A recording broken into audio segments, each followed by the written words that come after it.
श्री यजुर्वेद माध्यन्दिनी शाखा 1.5 अग्ने व्रतपते व्रतञ्चरिष्यामि तच्छकेयं तन्मे राध्यताम् इदमहमनेतात्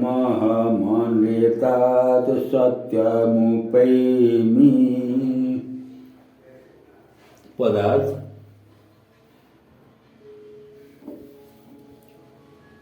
हे व्रतपते, सत्य भाषण आदि धर्मों के पालन करने और अग्ने सत्य उपदेश करने वाले परमेश्वर, मैं अनृतात् जो झूठ से अलग, सत्यम वेद विद्या प्रत्यक्ष आदि प्रमाण, सृष्टि कर्म विद्वानों का संग, श्रेष्ठ विचार तथा आत्मा की शुद्धि आदि प्रकारों से जो निर्भ्रम सर्वहित सत्व अर्थात सिद्धांत के प्रकाश करनेहारों से सिद्ध हुआ, अच्छी प्रकार परीक्षा किया गया। व्रतम सत्य बोलना, सत्य मानना और सत्य करना है, उसका उपैमी अनुष्ठान अर्थात नियम से ग्रहण करने व जानने और उसकी प्राप्ति की इच्छा करता हूँ। मैं मेरे तत् उस सत्य व्रत को आप राध्यताम अच्छी प्रकार सिद्ध कीजिए, जिससे कि अहम मैं उक्त सत्य व्रत के नियम करने को सकेयम समर्थ हूँ और मैं इदम इसी प्रत्यक्ष सत्य व्रत के आचरण का नियम चरिष्यामि करूँगा।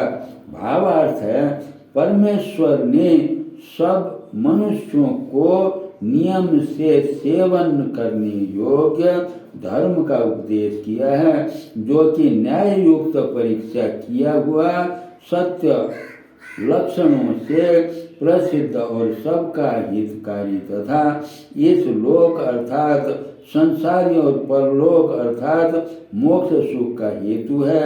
यही सबका आचरण करने योग्य है और उससे विरोध जो कि अधर्म कहा जाता है, वह किसी को ग्रहण करने योग्य कभी नहीं हो सकता, क्योंकि सर्वत्र उसी का त्याग करना है।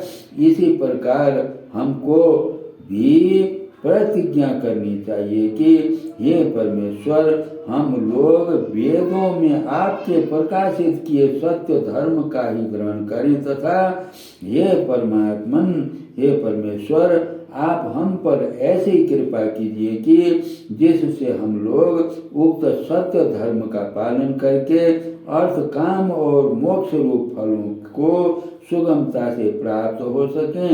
जैसे सत्य व्रत के पालन से आप व्रतपति हैं, वैसे ही हम लोग भी आपकी कृपा और अपने पुरुषार्थ से यथाशक्ति सत्य व्रत के पालने वाले हों तथा धर्म करने की इच्छा से अपने सत्कर्म के द्वारा सब सुखों की प्राप्त होकर सब प्राणियों को सुख पहुंचाने वाले हों, ऐसी इच्छा सब मनुष्यों को करनी चाहिए। शतपथ ब्राह्मण के बीच इस मंत्र को व्याख्या में कहा है कि मनुष्यों का आचरण 2 प्रकार का होता है, एक सत्य और दूसरा झूठ। अर्थात जो पुरुष वाणी मन और शरीर से सत्य का आचरण करते हैं वे देव कहते हैं, और जो झूठ का आचरण करने वाले हैं वे असुर राक्षस आदि नामों के अधिकारी होते हैं। ओम परमेश्वराय नमः। सर्वे भवन्तु सुखिनः।